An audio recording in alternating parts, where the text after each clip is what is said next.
Bhagavato Arahato Dhamma Dhammuddhata Namo Tata Bhagavato Arahato Dhamma Dhammuddhata Namo Tata Bhagavato Arahato Dhamma Dhammuddhata Mami si tu lo senya alo mingla pang ni pi zong cha ba si metta chung yi long cha ba si tissa saw yi aung cha ba si mingla ba shin chama ga ro ni pi ro yin ji li ma center Dhamma chaung lo ni pya sia phit tin nan thana ma tin nan ni pya mani lai me phit ba re shin di ni chama mya we pu so me khang sin ga ro tai nga gung no ko wa phit ba re shin yi ye chat ga ro Ta ngā rō jī tēt shīn tī tēt pian bā zī yī atwē tai ngā rō mya ye yī bā lā mō mō tī shī zī yan Lū wī chāng tā ye kā mā mya nī ne tai ngā rō a shīn tū mya mya gu sī kēt gu kwē tēt sī yan tai ngā rō mya ye gōng yī chīn gu tī shī zī yan lū shī yé bā rē shīn Dhamma mē sū mya shīn tai ngā rō a shīn tū mya mya gu bē chī mā sā tēn bī rō shī khu jā bā tā rē shīn Ngài lý thế là gì? Ngài lý cái gì? Ngài lý sura là mà lý cho mà luôn à? Ô, mình luôn vậy, xin khuyên phải vậy. Giờ khám một chút chắc cái gì cái này ngã, ta ngã rồi xíu cũng要chạy khám á. Mình luôn à, ta rồi tụi mình vậy, lỡ uống liều cái gì đó, lỡ uống chi gì đó, uống rồi số đó, xí khô gì cái bà đấy, ta sang luôn, cho mà luôn rồi à, bà ta thì à cái sai này, đi vào nhà ấy, số mà tụi tiền không nhà ăn mà, ta ngã rồi chơi này, xí khô uống cha chết đấy, lý trên không nhà cũng, nhà xí cái bà đấy xí. Tai ngā rō mya ye jī mā lā re gōng jē zū re ye chīn rī gu rō tī shī chīn mī shī kē jā bā gu tī lī thōng nē sīn lā rī gu lī zā lai nā re mī yō phā lā Buddha bā tā wē tū nyā tā phī kē jā bā re shī Tī nī Dhamma mē sī rū jā mā rō rī Nyā swa phya shīn ye Tia rō rī gu nā yī khuyên lai nā jīn tōng khuyên yā nī sī gu atwē Ā chū mē tēt a tāt nē a bī rō sāng yé tōng mō kē jā re Tai ngā rō shin tu mya mya ye tā thana sāo Lō ngā tī ye gu jīng yu thana pā nai sī gu atwē chama anī ngē mya wē pū sō wā mē shin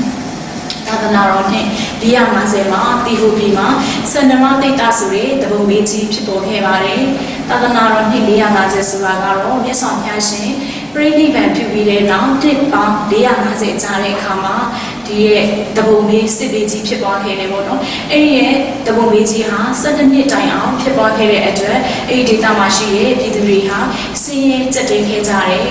Ngū khāng yī shā yī lē phit tē a lō kā nyā lē lō lō myā sī bē sī rā nī tē nē atwē Pī tu rī sā wē nī chat tē re atwē jā mō Tai ngā rō a shīn tu myā tui gu sō nī lāng lū gu lē khak khē khē bā re shīn Tā jā mō Hēn dō a tō myā myā hā sā mū jī pā lō khō re Mē sī mā tī tā gu piāng shūy tuā kē jā mā re Chāu jīk tō yī hēn dō rī yā rō Tī hū mā tā tā nā mā guē sī yī atwē Sī yé pē mā khān bī rō Tī hū mā bē sā lā bī rō Tē tīn tōng nī thai nō mū kē bā re shīn Eri ke eri khā mā sā ō sā pē rī mā shī tī rē atwē Tai ngā rō myā hā nō tai yā thā re Pī tī kēt tō myā gu mī pyao a tuā sī gu atwē Anē ngē tō tē u tē pū tē myē tō gu tā hōng bī tōng sāo bī rō Nē sīn yō phat tēn ān wī nī chā shā re Tē u tē pū rī nyā tā mī yā tō nē rī mā sō lū shīn le Lān shā bī rō sā mā tēn hā nū sō yīn thai bī rō sā rī gu ān nī chā yā re Bāi tē mā ā hā rā mā myā chā re atwē wān nī yā pū re shīn nī yā pū re Eri khā mā tē rī gu sū pō pū rā tē sā ī re lī Eri tē pō jī wā mā wān yā mā hō bī rō mā wī yé Nō kā nī mī yu sū nāi lū shīn Sī tē yā nī bī rō sā rī gu tēn ān nī chā re shū ān nī chā re Dī lū nē mē Tā ngā rō shīn tu myā myā hā Asa ahara ri pamya tā re atwē tātana tā yin lō thān sāng bī nē Eri tī hō kē mā a tat bē wā re Yahān rō ri pian nē rō mū kē yā shā mā re de Tā ngā rō jī tā ngā rō a shīn tu myāတရားtātana rō jīရဲ့အခြေခံဖြစ်တဲ့ပရိယတ်တရားတော်တွေကြီးမကွယ်ပြအောင်လို့ကောင်းစားလဲကျင့်အစဉ်စဉ်ပြတ်သွားအောင်စာရွက်တော်မူခဲ့ကြပါတယ်ဒါကြောင့်မလို့မြတ်စွာဘုရားရှင်ရဲ့တာယဟန်များကိုဖျားစဉ်ကိုစားဘုရားရှင်ရဲ့ကိုစားအစဉ်လေးစားကြည်ညိုသင့်ပါတယ်ရှင်တန်ဃာတော်များရဲ့ဂုဏ်ကျေးဇူးကိုသိရှိပြီးတဲ့နောက်မှာတော့တန်ခါယတနာဘယ်အချိန်မှာစတင်ပြီးတော့ပေါ်ပေါက်ခဲ့ရင်တန်ခါအမျိုးအစားဘယ်နှမျိုးရှိလဲအဲ့ဒီတန်ခါတွေဟာဘာတာဝန်တွေကိုဆောင်ရွက်ရတယ်ဆိုတာကိုကျွန်မအနေငယ်မျှဝေပါမယ်ရှင်ဓမ္မမိတ်ဆွေများရှင်တန်ခါယတနာဘယ်အချိန်ကစတင်ပြီးတော့ပေါ်ပေါက်ခဲ့တယ်လို့နိုင်ယူမှတ်သားဖို့ပါလေရှင် ဒီစာဝတ်ကြီးငါ့ကိုတရားဥဒ္ဓမစကြာဟောတဲ့အချိန်က ဟုတ်ပါတယ်ရှင်မြတ်စွာဘုရားရှင်ဖွင့်တော်မူပြီးတဲ့နောက်မှာပစ္စဝဂီငါ့ကိုတရားဥဒ္ဓမစကြာဟောကြားခဲ့ပါတယ်တရားဥဒ္ဓမစကြာကိုနာယူပြီးတဲ့နောက်မှာပစ္စဝဂီငါ့ဦးဟာတရားထုတွေကိုရပြီးတော့ယဟန်ပြလိုက်တဲ့အခါမှသာလေတန်ခါယတနာစတင်ပေါ်ပေါက်ခဲ့ပါတယ်ဒီရဲ့ပစ္စဝဂီငါ့ဦးယဟန်မပြုခင်ရတော့ဘုရားယတနာနဲ့တရားယတနာဆိုပြီးတော့ယတနာနှမျိုးပဲရှိခဲ့သေးပါတယ်ပစ္စဝဂီငါ့ဦးယဟန်ပြုပြီးတဲ့နောက်မှာတော့ယတနာ၃ပါးဖြစ်တဲ့တရဏဂုံဖြစ်တဲ့ယတနာ၃ပါးကိုကျမတို့စီကပ်ပူဇော်ကိုးကွယ်ခင်ရရှိခဲ့တာဖြစ်ပါတယ်အဲ့တော့တိုင်ကအမျိုးအစားက2မျိုးရှိပါတယ်ရှင်တန်ဃာတွေမှာအမျိုးအစား2မျိုးရှိရဲအဲ့ဒါကတော့ပရမတ္ထတန်ဃာလို့ခေါ်တဲ့အရိယာတန်ဃာတွေနဲ့တမုဒိတန်ဃာလို့ခေါ်တဲ့ဥထုဇဉ်တန်ဃာဆိုပြီးတော့တန်ဃာအမျိုးအစား2မျိုးရှိပါတယ်ပရမတ္ထတန်ဃာတော်ဆိုတာကတော့အနည်းဆုံးသောတာပန်ဖြစ်ပြီးသားတန်ဃာတွေဖြစ်ပါတယ်သောတာပန်တက္ကရာကံအနာဂံယဟန္တာဆိုပြီးတော့အရိယာတန်ဃာတွေကတော့ပရမတ္ထတန်ဃာတော်လို့ခေါ်ပါတယ်တဲ့တမုဒိတန်ဃာလို့ခေါ်တဲ့ဥထုဇဉ်တန်ဃာတွေကတော့အရိယာဖြစ်ကြောင်းတရားတွေကိုကျင့်ကြံနေကြဆဲတန်ဃာတော်တွေဖြစ်ပါတယ်။အဲဒီတန်ဃာတွေကတာဝန်2မျိုးကိုထမ်းဆောင်ရပါတယ်။ဘာတာဝန်တွေလဲဆိုတော့စာပေတာဝန်နဲ့ဝိပဿနာတာဝန်ဆိုပြီးတော့တန်ဃာတွေဟာတာဝန်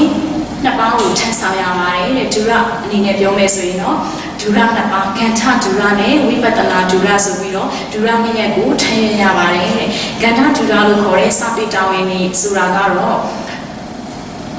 ပါဠိတော်တွေပိဋကတ်တော်တွေအထာဂရကျမ်းတွေကိုပြုစုရတယ်။နောက်ပြီးတော့စာသင်တိုက်တွေမှာစာသင်စာချဆရာတော်တွေလေစာသင်စာချတာဝန်တွေကိုယူရတယ်ပေါ့နော်။အဲ့ဒါကတော့စာပေတာဝန်တွေကိုထမ်းဆောင်ရတဲ့ကန္ထဒုရလို့ခေါ်ပါတယ်တဲ့။ဝိပဿနာဒုရဆိုတာကတော့ဝိပဿနာတာဝန်တွေကိုထမ်းဆောင်ရတဲ့ကမ္မထာနာစရိယဆရာတွေဆိုတာကမ္မထန်တရားကိုပြသတဲ့ကမ္မထန်ဆရာတော်တွေကတော့တဲ့ဝိပဿနာကိုတာဝန်တွေကိုထမ်းဆောင်ရပါတယ်တဲ့။အဲ့ဒီရဲ့ဒုရ2ပါးကိုသာသနာအနေနဲ့ပြောမယ်ဆိုရင်တော့ပရိယတိသာသနာတော်ပฏิပတိသာသနာတော်ပရိဝေဒသာသနာတော်ဆိုပြီးတော့သာသနာ3ရက်ကိုထည့်ရပါတယ်ရှင်ပရိယတိသာသနာဆိုတာကတော့ပါဠိတော်အထာဂရကျမ်းတွေကိုပြုစုရတယ်ပฏิပတိသာသနာတော်ဆိုတာကတော့တရားတော်အတိုင်းကျင့်ကြံနေထိုင်မှုကိုခေါ်ပါတယ်ရှင်ပฏิဝေဒသာသနာတော်ဆိုတာကတော့မတ်ဖို့နိဗ္ဗာန်တရားကိုသိချရမှုဖြစ်ပါတယ်ရှင်အဲကြောင့်မလို့တန်ဃာတော်တွေကပိဿဝဂီ9ဦးယဟန်ပြုပြီးတဲ့အချိန်မှာတန်ခါယတနာစတင်ပေါ်ပေါက်ခဲ့တယ်။တန်ခါတွေကအမျိုးအစား2မျိုးရှိတယ်။ပရမတ္ထတန်ခါနဲ့တမ္မုဒိတန်ခါဆိုပြီးတော့တန်ခါအမျိုးအစား2မျိုးရှိတယ်။အဲဒီတန်ခါတွေကဒုရ2ပါးဖြစ်တဲ့တာဝန်2ရက်ကိုထမ်းဆောင်ရတယ်။ကန္ထဒုရနဲ့ဝိပဿနာဒုရဆိုပြီးတော့ဒုရ2ပါးကိုထမ်းရပါတယ်ရှင်။ဓမ္မမိတ်ဆွေများရှင်ဘာသာတိုင်းမှာသူတို့သတ်မှတ်ထားတဲ့ဖျားအပြင်တပည့်တန်ဃာတွေလည်းအမျိုးမျိုးရှိခဲ့ကြပါတယ်။သို့တော်လည်းမြတ်စွာဘုရားရှင်ရဲ့အရိယာဖြစ်ပြီးသားတန်ဃာတော်အရှင်သူမြတ်တွေကတော့အရာရာမှာအခြားသူများထက်ဂုဏ်တည်တွေဟာတာလုံးကြော်စိုးကြပါလေရှင်။မြတ်စွာဘုရားရှင်ရဲ့တာတော်များဖြစ်တဲ့အရိယာတန်ဃာတော်အရှင်သူမြတ်တွေမှာသူတကာတို့ထက်ထူးကဲတာလုံးနဲ့ဂုဏ်တော်ကိုးပါရှိပါတယ်ရှင်။ဒီနေ့ကျမမျှဝေပူဇော်မဲ့ခေါင်းစဉ်ရပါလေရှင်။တန်ခါကုံတော်ကိုပါပါတန်ခါဂုံတော်ကိုပါတန်ခါဂုံတော်ကိုပါဆိုတော့တန်ခါဆိုတဲ့အဓိပ္ပာယ်ကိုကျွန်မရှင်းပြပါမယ်။တာတိတိတင်တန်ဂါကြီးခါဆိုတဲ့တန်ခါဆိုတဲ့ပါဠိဘာသာစကားကနေပြီးတော့ခါမှာရေးချလေးထည့်လိုက်တာတာတိတိတင်တန်ဂါကြီးရေးချကတန်ခါဆိုတာတော့မြန်မာပြန်ဖြစ်သွားပါတယ်။အနက်ကတော့အယူဝါဒတိတ်ခါအဖြစ်တူညီမျှသောယဟန်အပေါင်းအစုကိုတန်ခါလို့ခေါ်ပါတယ်။တန်ခါဂုံတော်ဆိုတော့ဂုံဆိုတာကတော့အရေးအချင်းကိုပြောတာဖြစ်ပါတယ်ရှင်။မြတ်စွာဘုရားရှင်ရဲ့တားတော်ယဟန်တွေမှာ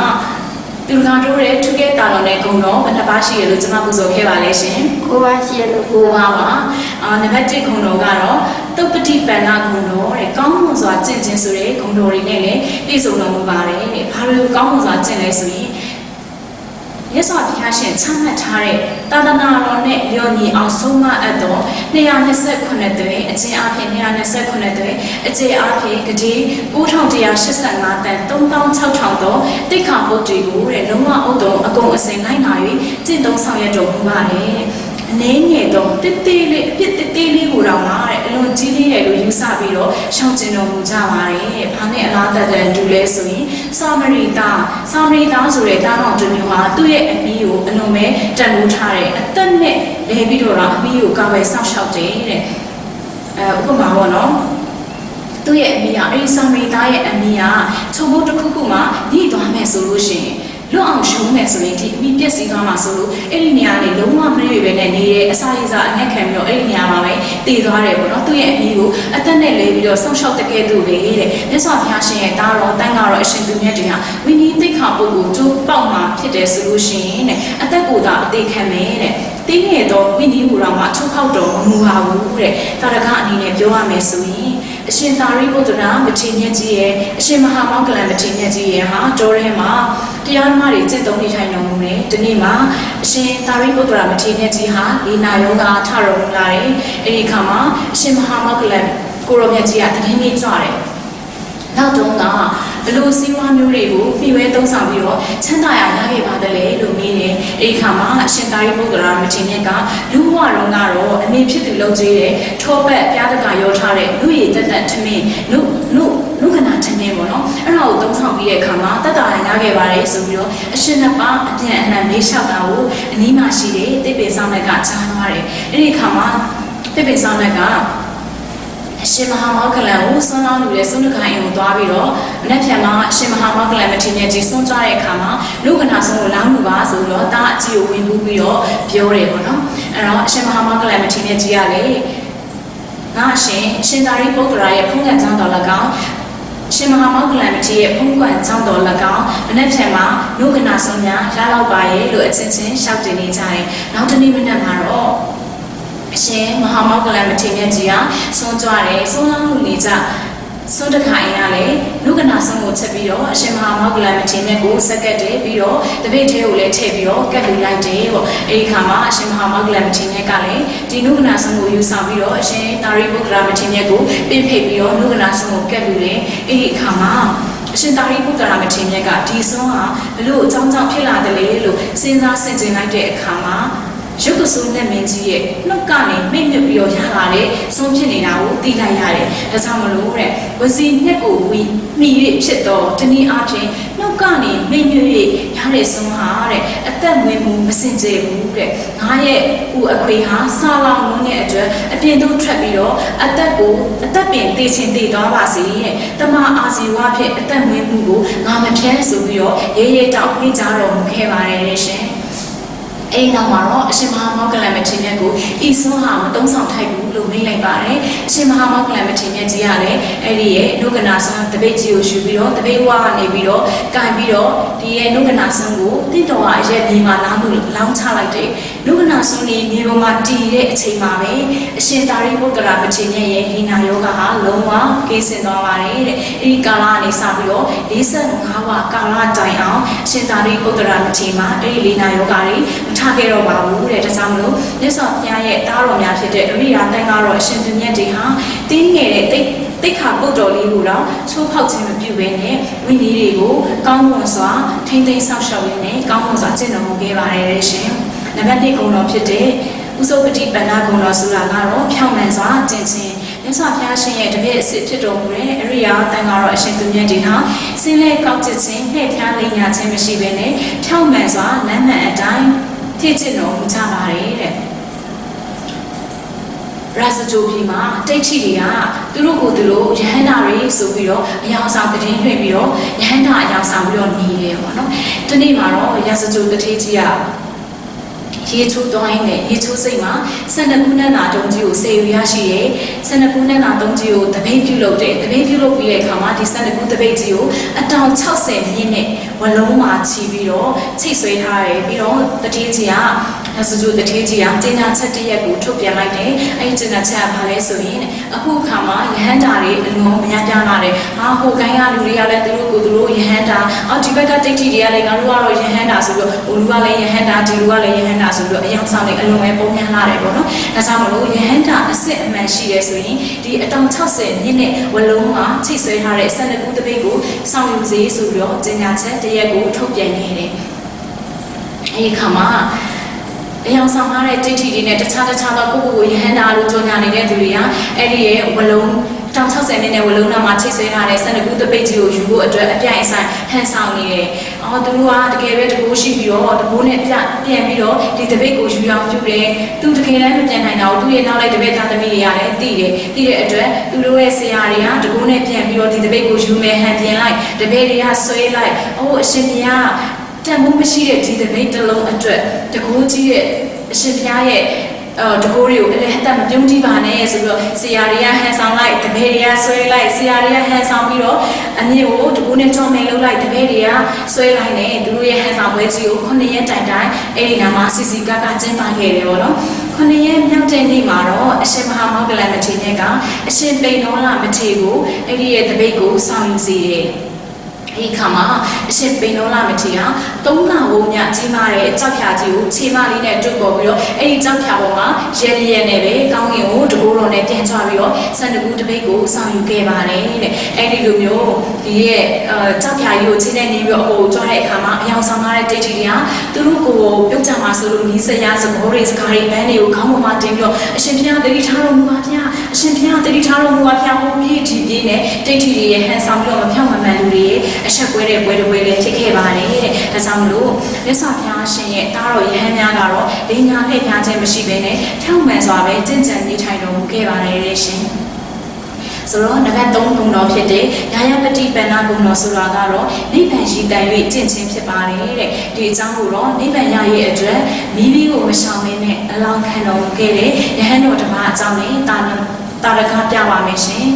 မြတ်စွာဘုရားရှင်ပြိဋိဘံပြုပြီးတဲ့နောက်မှာယဟန်ဓမ္မဟာတောထဲမှာတရားကိုကျင့်ကြံအားထုတ်နေထိုင်ခဲ့ပါတယ်။အဲ့ဒီယဟန်တနေ့မှာတော့အဲ့ဒီယဟန်ကြီးရဲ့ဒီတောထဲရဲ့မနီးမဝေးမှာပေါ့နော်။ခိုးသားတပြားတွေကစုယုံရောက်ရှိလာပြီးတော့သူတို့ခိုးယူထားတဲ့ပစ္စည်းဥစ္စာတွေကိုဝေစုခဲတယ်။အော်ပြီးတော့နောက်ထပ်ဘေးကိုတိုက်မယ်ဆိုပြီးတော့ဆွေးနွေးတိုင်ပင်နေတယ်။အဲ့လိုတိုင်ပင်နေတဲ့အနည်းနာမှာဒီယဟန်ကြီးအားထုတ်နေတာကိုမြင်တဲ့အခါမှာငါတို့ပြောတာတွေကိုတော့ကြားသွားပြီ။ငါတို့အကျင့်စီတွေကိုသိပြီးတော့တောတိုင်ရင်တော့မြင့်မြင့်မြင့်တဲ့တင်းတော့မှာပဲဆိုပြီးတော့ဒီဟန်ကြီးကိုတစ်ပင်တစ်ပင်မှာလွယ်ကျိုးနဲ့တုံလောင်လိုက်တယ်။အဲ့ဒီအချိန်မှာပဲတုံးမီးရလောင်လာတဲ့အခါမှာခိုးသားတွေကထွက်ပြေးသွားကြတယ်။ယဟန်ကြီးကတကယ်တမ်းဆိုရင်မီးတွေကလည်းလောင်လာပြီးနီးလာပြီးအဲ့ဒီအချိန်မှာလွယ်ကျိုးကိုဖြတ်ပြီးတော့ပြင်းမဲ့ဆိုရင်လည်းလွတ်နိုင်ပါတယ်တဲ့။ဒါပေမဲ့မြတ်စွာဘုရားရှင်ပြင်းမြတ်တော်မူထားတဲ့သိက္ခာပုဒ်တော်တွေထဲမှာယဟန်နေလွယ်မြတ်လွယ်ပြီးအောင်ခုရဆိုပြီးတော့မရှိတယ်။ဒါကြောင့်မလို့ဒီရဲ့တိတ်လေးတော့နင်းနေတော့ဒီအာမတ်ကိုသိလိုက်မယ်ဆိုရင်တရားလူရတော့မှာမဟုတ်ဘူးလို့ဒီရဲ့ယဟန်ကြီးကတွေးမိတယ်တဲ့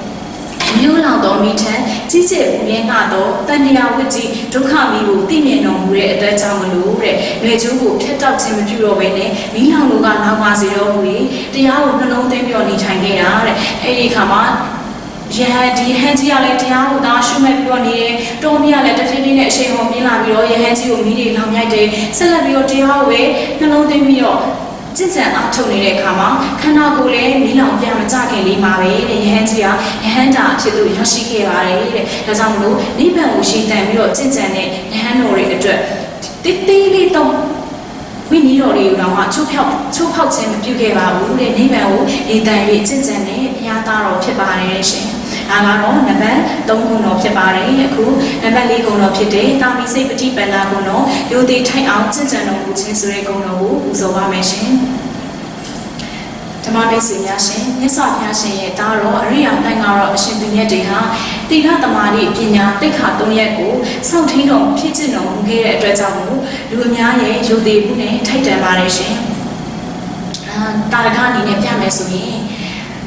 ရှားမိတာဆိုတဲ့မထေရတစ်ပါးဟာတော်ထရကတ္တပနိုင်ကူမှာတည်င်းသုံးပြီးတော့တရားဘာဝနာတွေကိုကျင့်ကြံအားထုတ်တော်မူခဲ့ပါတယ်။အဲ့ဒီရဲ့အရာမိတာမထေရကိုနေ့စဉ်ဆွမ်းလာမှုတွေသူစင်ရဲ့တာအမိရရှိပါတယ်။ဒီနေ့မှာတော့အရာမိတာမထေရဆွမ်းကြတဲ့အချိန်မှာတာအမိတို့စကားပြောတဲ့ကိုကြားရတယ်။ဘာတွေပြောနေလဲဆိုရင်အမေလုံးသူကလေတော်သွားခံတဲ့တမီးဖြစ်သူကိုမှာနေတယ်။တမီးရေဘယ်နေရာမှာတော့နှစ်ချုပ်ဆန်ကောင်းလေးရှိတယ်။ဘယ်နေရာမှာတော့ပြားရည်တင်လဲထိုးဘက်ရှိတယ်။အဲ့ဒါကိုချက်ပြီးတော့မင်းမောင်တော်လာတဲ့အခါကပ်ပြီးတော့လူလိုက်ပါတမီးရေလို့အမေဖြစ်သူကပြောတယ်။တမီးကမေမေမနဲ့စာမစားပြီးပြီလေ။မနဲ့စာတော့တမီးရဲ့ပုံရည်ဟင်းနဲ့ညမကျန်တဲ့ထမင်းချမ်းခဲကိုစားပြီးပါပြီ။မေမေကိုနေ့လည်စာကြလို့ရှိရင်ဟင်းရလေးကိုစကွဲနဲ့ရုံပြီးကြိုပြီးတော့ထမင်းပို့လဲပါလို့တာမီးမြောက်ပြန်လှန်ပြော ပြောနေတာကိုအယမိတာမထေရချားသွားတဲ့အခါမှာကြည်စံအယမိတာဒီသူစင်းရဲ့သားအမိဟာသူတို့အတွက်ကြတော့ဟင်းရက်တွဲတဲ့စကွဲပုံးရည်ကိုစားပြီးတော့မင်းအတွက်တော့နှစ်ချို့ဆန်ကောင်နွားနို့ထောပတ်တင်လဲကပ်ဖို့မှာနေကြရှာတယ်ဒီသားအမိဟာစီးပွားဥစ္စာလေယာမူးမြေတွေကိုမျှော်ပို့ပြီးတော့တည့်အပေါ်မှာကောင်းနေတာမဟုတ်တော့ဘူးသူတို့လူချင်တာကလူနဲ့နိဗ္ဗာန်ချမ်းသာကိုမျှော်ပို့ခြင်းဖြစ်တယ်သူတို့လူချင်တဲ့ချမ်းသာကိုမြင်ပြီးနိုင်ပါမလားဒီနေ့ကစအခုချိန်ကစပြီးတော့နော်တိလေသာအတော်မကုန်တဲ့တက္ကမကြီးရဲ့စုကိုမချားထိုက်ဘူးဆိုပြီးတော့ကိုဆုံးမတော်မူပြီးတဲ့အခါမှာဆုံးမရတော့ပဲနဲ့နှိုင်းကိုပြန်ကြွသွားပြီးတော့တရားအားထုတ်လိုက်တာတဲ့ပင်ကိုစင်ကြယ်တဲ့သီလနဲ့အားထုတ်ပြီးအသားကျနေတဲ့ကမ္မထံဘာဝနာရဲ့အစမ်းကြောင့်မလို့မကြခင်မှာပဲယဟန္တာဖြစ်သူရောက်ရှိတော်မူခဲ့ပါတယ်ဒါကြောင့်မလို့မြတ်စွာဘုရားရှင်ရဲ့တာတော်တပည့်တန်ဃာတော်အရှင်သူမြတ်တွေဟာလူတို့ရဲ့ရှစ်ခုပူဇော်ခြင်းနဲ့ထိုက်တန်အောင်လူသိမှုနဲ့ထိုက်တန်အောင်သီလသမารိပညာသိက္ခာ၃ရပ်ကိုဖြည့်ကျင့်တော်မူခဲ့ပါတယ်ရှင်။အဲဒီလိုမျိုးဂုဏ်တော်၄ပါးဖြစ်တဲ့ခုကျွန်မပူဇော်ပြီးတာဂုဏ်တော်ဘယ်နှပါရှိပါလဲရှင်။၄ပါးရှိပါပြီ။အဲဒီ၄ပါးဟာကောင်းမွန်စွာကျင့်စဉ်ဖြောင့်မှန်စွာကျင့်ခြင်းနိဗ္ဗာန်ရည်တန်ကျင့်ခြင်းယုံတည်ထိုက်အောင်ကျင့်ခြင်းဆိုတဲ့အကြောင်းဂုဏ်တော်၄ပါးကြောင့်တဲ့တန်တော်အရှင်သူမြတ်တွေဟာအကျိုးဂုဏ်တော်၅ပါးကိုခံစားရပါတယ်ရှင်။အဲဒီအကျိုးဂုဏ်တော်၅ပါးဟာနံပါတ်5ဂုဏ်တော်ဖြစ်တဲ့အာဟုနေယဂုဏ်တော်ရှဝိတေလာဥစ္စာများကိုဦးဖျားဖျားခံထိုက်တယ်ဆိုတဲ့ဂုဏ်တော်တွေနဲ့ပြည့်စုံပါတယ်ရှင်။လူရန်ပူဇော်တဲ့သူတွေကိုကြီးကျယ်မြင့်မြတ်တဲ့အကျိုးကိုပေးဆက်နိုင်တဲ့အတွက်လူပြည်လူရတခိုင်နာမကနတ်မြမာတွေကတော့မှာတဲ့လူပြည်ကိုဆင်းသက်ပြီးတော့နတ်မြမာတကြားတွေတောင်မှာပေါ့နော်လူပြည်ကိုဆင်းသက်ပြီးတော့တန်ခါတော်တွေကိုစုံနေအဲ့လိုလူဒါနတွေပြုချရှာပါတယ်တဲ့ဆန္ဒကုစလန်ကြာညုံမြက်လေးဤပန်းဝိချက်တီလာရနန်းကတာလွန်ရေးတင်းပြန်ပါတယ်တဲ့တန်ခါတော်အရှင်သူမြတ်တွေရဲ့ဒီတီလာဂုံတည်းထင်ရှားကြော်ကြားလွန်တဲ့အတွက်တဲ့ဟိုးရုပ်ဝေးရတော့မှလာပြီးတော့အလူဒါနတွေကောင်းမှုကုသိုလ်တွေကိုပြုကြရတယ်တဲ့ဟာဟောလေတနေ့မှာအရှင်မဟာကတ္တပမထေရကြီးကနိရောဓမထေရနိရောဓတမဘက်ကနေပြီးတော့ကြွလာတဲ့အခါမှာသူစည်းရဲသားတွေကိုချင်းမြောက်လို့တဲ့အတွက်စည်းရဲသားရက်ကွက်မှာဆွန့်ရက်တယ်အဲ့ဒီအခါမှာတရားမင်းနဲ့သူစာတာစနီးမောင်နှံကသူတို့ရဲ့ဒါနရဲ့အကျိုးကိုလိုချင်တယ်အဲ့ဒီခါမှာစင်းရဲသားအဖောက်ကိုအမေကိုဟန်ဆောင်ပြီးတော့ဒီရဲ့ရွာလေးရဲ့စနပုတ်လေးရဲ့အစောဆုံးမှာတဲလေးထိုးပြီးတော့သူစင်းရဲ့အဖိုးကိုဟန်ဆောင်ပြီးတော့ဆွန်းလောင်းလူတယ်အရှင်မဟာကတ္တပမထေရဆွန်းရက်တာနဲ့တပြိုင်နက်ဆွန်းလောင်းဖို့အတွက်ဒီစွန်းအုပ်ကိုဖွင့်လိုက်တဲ့အခါမှာနောက်ဩဇာရဲ့ငွေရနံဟာတရက်လုံးကိုကြိုင်နေပါတော့တယ်တဲ့အဲ့ဒီအခါမှာအရှင်မဟာကတ္တပမထေရရန်တော်နဲ့ဆင်ခြင်ပြီးတော့တရားမင်းမှန်းသိတဲ့အခါဟဲ့တဲ့ကြားငါသူစင်းရဲတွေကိုချင်းညောက်လို့အတွက်ဆွန့်ရက်တာတင်ကဘာကိစ္စမလို့ဆွန်းလာလာမှုရတာလေဆိုပြီးတော့တရားမင်းကိုမိတ်ပါတယ်တဲ့အဲ့ဒီခါမှာတရားမင်းကအရှင်ဘုရားတပည့်တော်ဟာသာသနာ့ပကာလမှာလူတော်မှန်တွေကိုလူတဲပြီးဌာနပြုပြီးတော့ဖြစ်လာတဲ့တရားမင်းဖြစ်တဲ့အတွက်တဲ့သာသနာ့ရင်းကာလမှာတန်ဃာတော်အရှင်သူမြတ်များကိုလူတန်းပူဇော်ပြီးတော့ဖြစ်လာတဲ့နတ်တွေလောက်တောင်မှတဲ့ကိုရောင်ကိုကမထောက်ပါဘူးတဲ့တပည့်တော်ဟာဥစ္စာမွေးတဲ့တရားစင်းရဲဖြစ်ပါတယ်တဲ့ဒါကြောင့်မလို့စင်းရဲသားတရားရဲ့အလူကိုခံတော်မူပါဗျာဆိုတော့မှဆုံးကိုလောင်းလို့ခွင့်ရရှိခဲ့ပါတယ်တဲ့ဒါကြောင့်မလို့ဒီရဲ့အနည်းရုပ်ဝဲတစ်ခွင်နာမကဟိုနတ်ပြည်ဗမာပြည်တရားပြည်တွေကပါယူဆောင်လာတဲ့ရုပ်ဝဲတွေကဥစ္စာများကိုဦးဖျားဖျားခံရုံထိုက်တဲ့ဂုဏ်တော်နဲ့လည်းပြည့်စုံပါတယ်တဲ့ရှင်။နံပါတ်6ဂုဏ်တော်ဖြစ်တဲ့ပါဟုနေယဂုဏ်တော်ဆိုတာကတော့ဧည့်သည်အဖို့ရှိမှန်းထားတဲ့အစာတွေကိုလူပွဲဝိထုအနေနဲ့လည်းတဲ့တန်ဃာတော်အရှင်မြတ်တွေကဦးဖျားဖျားခံရုံထိုက်ပါတယ်တဲ့ဆိုလောကမှာဧည့်သည်ပဲနှမျိုးရှိတယ်လို့ကြားမှုပါလဲရှင်။ဧည့်သည်နှမျိုးရှိပါတယ်တဲ့အဲ့ဒါကတော့လောကီဧည့်သည်နဲ့လောကုတ္တရာဧည့်သည်ဆိုပြီးတော့ဧည့်သည်နှမျိုးရှိပါတယ်လောကီဧည့်သည်ဆိုတာတော့ဓမ္မမိတ်ဆွေတို့ကျမတို့ပေါ့နော်အဲ့လိုလူအချင်းချင်းဧည့်သည်အခုကျမနေပြည်တော်ရောက်တယ်ဓမ္မမိတ်ဆွေတွေကကျမကိုထမင်းဟင်းနဲ့အဝတ်ပြုမယ်ကျမရှမ်းပြည်ကိုပြန်ရောက်တဲ့အခါမှာဒီနေ့ဓမ္မမိတ်ဆွေတွေကအလေလာမယ်ဆိုရင်ကျမပြန်ပြီးတော့အဝတ်ပြုမယ်အဲ့လိုလောကီဧည့်သည်ကို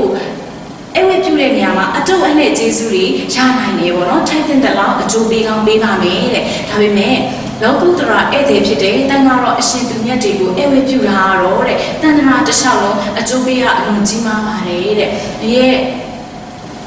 တန်ဃာတော်တွေဟာကပ္ပ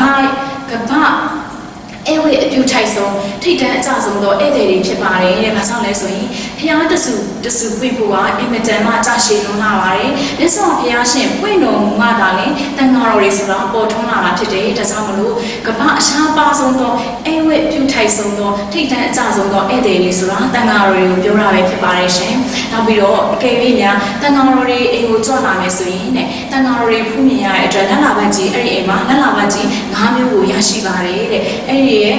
လက်လာပတ်ကြီး၅မျိုးကတော့တဲ့စိတ်တည်ကြည်လင်ချမ်းမြေ့တဲ့ဖြစ်လျာဘဝမှာမြင့်မြတ်တဲ့အမျိုးမှာဖြစ်မယ်ပြီးတော့တကူကြီးမယ်စီးစိမ်ဥစ္စာတွေပိုးများကြွယ်ဝမယ်ဉာဏ်ပညာထက်မြက်မယ်ဆိုရင်လက်ကြီး၅ပါးကိုလည်းရပါမယ်တဲ့တိုင်ကအိမ်ကိုကြွလာမယ်ဆိုရင်ပေါ့နော်ဒါကြောင့်မလို့ဝိသုဒ္ဓိမက္ခအထာကရာကျမ်းမှာဆိုလို့ရှိရင်တဲ့တန်ခမ်းတဒိဋ္ဌောဟိပဟုဏကိုနတ္တိတန်ခါနဲ့တူသောဧည့်သည်မရှိဆိုပြီးတော့မိတ်ဆွေတော်မူခဲ့ပါတယ်ရှင်ဒါကတော့နံပါတ်6ကုံတော်အောင်နေရကုံတော်ဧည့်သည်ဘုရားဥစ္စာများကိုဥဥဖြဖြခံလိုက်တယ်ဆိုတဲ့ဂုဏ်တော်ပဲဖြစ်ပါတယ်ရှင်အခုနံပါတ်9ဂုဏ်တော်ဖြစ်တဲ့တခိနေယဂုဏ်တော်ဆိုတာကတော့မြတ်တော်အလှကိုခံယူတော်မူထိုက်ခြင်းနောက်ဖို့လူရဥစ္စာများကိုဥဥဖြဖြခံယူတော်မူထိုက်ခြင်းဆိုတဲ့ဂုဏ်တော်နဲ့လည်းပြည့်စုံပါတယ်ရှင်လူဒါနပြုတဲ့အခါမှာကျမတို့က2မျိုးရှိပါတယ်တဲ့။တစ်မျိုးကတော့မိမိအကျိုးအတွက်လူတာဥပမာရေလူကအကျိုး10ပါဒါဆိုရင်ရေချမ်းနေကတ်လူလဲဆိုရင်အကျိုး10ပါရတယ်အဲ့ဒီအကျိုးကပိုရတယ်ပေါ့နော်။အဲ့တော့မိမိအတွက်လူဒန်းတာရဲ့နောက်တစ်ခုကကြတော့ကျမတို့တွေလေဘယ်နှစ်ပြည့်တေလုံသူဆွေမျိုးတွေဒီကုသိုလ်အဖို့ရပါစေဆိုပြီးတော့အချိန်အမှတ်အနေနဲ့အဲ့လိုရည်စူးပြီးတော့လူဒန်းတဲ့ကုသိုလ်ဆိုပြီးတော့အလူဒါနပြုတဲ့အခါမှာ2မျိုးရှိပါတယ်မိမိအတွက်လူဒန်းခြင်းနဲ့တေလုံပြီးဖြစ်တဲ့အဆွေမျိုးတွေအတွက်ရည်စူးပြီးတော့ကုသိုလ်ပြုလုပ်ခြင်းဆိုပြီးတော့2မျိုးရှိတယ်တဲ့အဲ့ဒီလိုနေရာမှာလေတိလသမารီစင်ကြယ်တဲ့အလူခံပုဂ္ဂိုလ်ကိုလူဒန်းမှသာလေအကယ်၍မိမိရည်စူးလူဒန်းတဲ့သူဟာမကျွတ်မလွတ်တတ်တော့ပိတ္တာဘုံနေနဲ့ရောက်ရှိနေမယ်ဆိုရင်မိမိလူတဲ့လူဝယ်ပစ္စည်းကလည်းစင်ကြယ်မယ်အလူခံပုဂ္ဂိုလ်ကလည်းစင်ကြယ်မယ်ဆိုရင်အမျှတွေဝေပြီးတော့သူတာရုခေါ်ဆိုနိုင်တဲ့အချက်ကနေကြားပြီးတော့တာရုခေါ်ဆိုမယ်ဆိုရင်အဲ့ဒီလူဒန်းနဲ့အလူရဲ့အဖို့ကိုဒီရဲ့ပိတ္တာကသူယေရှုလူဒန်းနဲ့သူကရရှိပြီးတော့တာရုခေါ်ဆိုလိုက်မယ်ဆိုရင်တဲ့သူကပိတ္တာဘဝနဲ့ကျွတ်လို့ပြီးတော့အလူအကျိုးချကောင်းတဲ့ဘုံဘဝကိုရောက်ရှိမှာဖြစ်ပါတယ်တဲ့တာရုကအနေနဲ့ပြောရမယ်ဆိုရင်အလူခံပုဂ္ဂိုလ်မစင်ကြယ်လို့ရှိရင်တဲ့လူဒန်းနဲ့ဒီရဲ့အရာဝတ္ထုတွေရဲ့အကျိုးကျေးဇူးလူဝယ်ဝတ္ထုရဲ့အကျိုးကျေးဇူးကိုဒီယေရှုလူဒန်းနဲ့သူကမရရှိပါဘူးတဲ့ခါတော့မုတ်ဆိုကြီးတယောက်ကလေသူ့ရဲ့ကွယ်လွန်သူဆွေမျိုးတယောက်အတွက်ရည်စူးပြီးတော့ကုသိုလ်ကောင်းမှုပြုတယ်။သူကုသိုလ်ကောင်းမှုပြုလိုက်တဲ့အလူခံပုဂ္ဂိုလ်ကသီလမစင်ကြယ်တဲ့ဒုတိယကြီးဖြစ်နေတယ်။အဲ့ဒီအခါမှာညရောက်တဲ့အခါမှာအဲ့ဒီသူ့ရဲ့အဆွေမျိုးပိတ္တာကြီးကအိမ်မက်လာပေးတဲ့ငါဥစ္စာကိုဒုတိယကြီးယူသွားပြီ။ဆိုလိုတာသူ့အတွက်ရည်ရွယ်ပေမဲ့သူမရဘူးတဲ့။ဒီအလူခံပုဂ္ဂိုလ်ပဲရသွားတာ။အဲ့နဲ့နောက်တစ်ချိန်ထပ်လူတဲ့ငါဥစ္စာကိုဒုတိယကြီးယူတဲ့ပြောပြန်တယ်။၃ချိန်၃ခါတိုင်တိုင်လူပေးမယ်တဲ့။သူလူလိုက်တဲ့အလူခံပုဂ္ဂိုလ်တွေဟာမစင်ကြယ်တဲ့အတွက်ဒီရဲ့အလူကုသိုလ်အဖို့ကိုတဲ့သူရည်စူးလူဒန်းနဲ့သူ့ရဲ့အဆွေမျိုးကမရရှိရပါဘူးတဲ့ဒါကြောင့်မလို့အလူဒါနပြုလုပ်တဲ့အခါမှာလည်းရည်စူးလူဒန်းနဲ့သူအကျိုးရရှိစေဖို့အတွက်တဲ့အကျင့်သီလစင်ကြယ်တဲ့